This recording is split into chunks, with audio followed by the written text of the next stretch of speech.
I would think they either control or influence everything. If we Yes. have non-human intelligence, especially extraterrestrial, that are here for whatever reason, there's very little that happens without them allowing it to happen, I would say. That makes sense.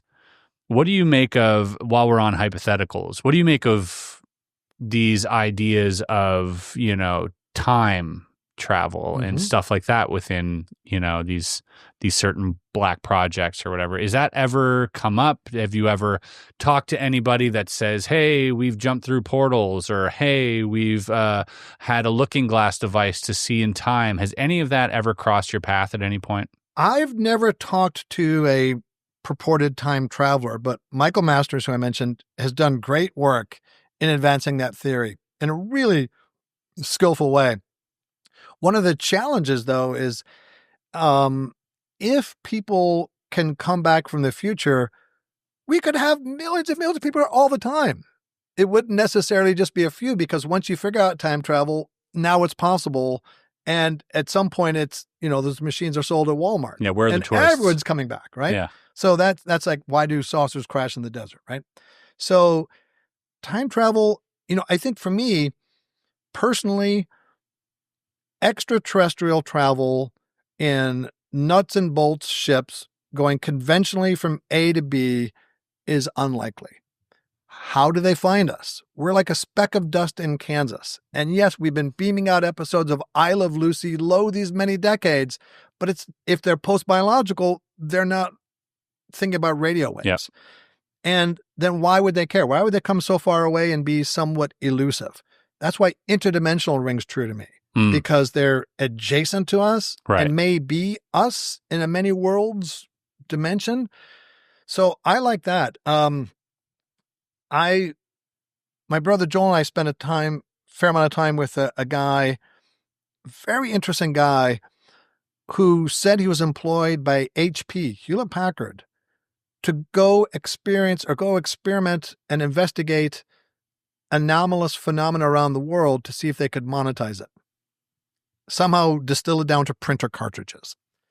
He told me the story about how, and I wanted to go on an investigation with him, and it didn't happen.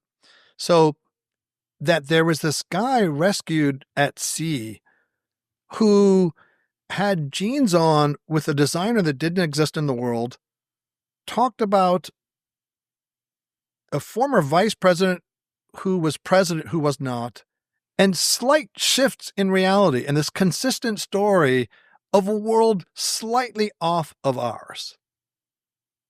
And that was fascinating to me, of a potential dimensional traveler, not a time traveler. Did you ever follow up with that? I kept asking him, and I said, I want to go on an investigation with you, because another one he talked about was how he was in Australia and people are looking up and it's a sunny day, no clouds, and yet there is this square pattern of shade on the ground, and that nobody could explain.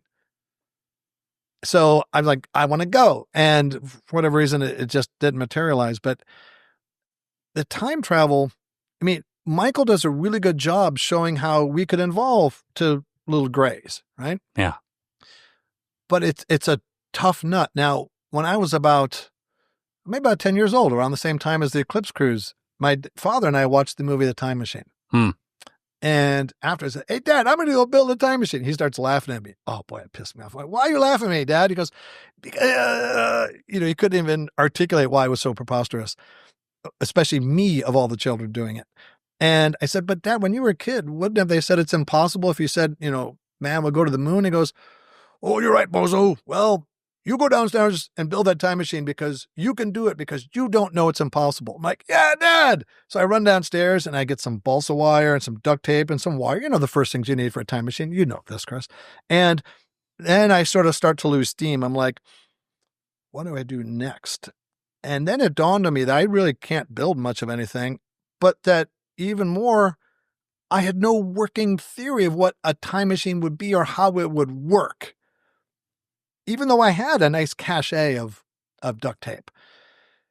So I just ran out, played with my friends outside. But I'll never forget how buoyed I was by my dad's confidence that I could do the impossible. So that is almost like a little time machine story, because whenever I say that, I feel that exact crystal of emotion that I had at that moment. Yeah, that you don't know that something's impossible, therefore it can be done. Yeah. That's a beautiful analogy with a lot of things in life, I think. And that's a really important lesson for a lot of people as well, is that a lot of people are fundamentally instilled with this idea that something isn't possible, or they can't, or they're not enough. And that alone prevents it from happening. That causes a time shift. Yes. And so now here's me trying to demonstrate the objective reality of supernatural phenomena. Of course it's impossible, but that's maybe why we can do it.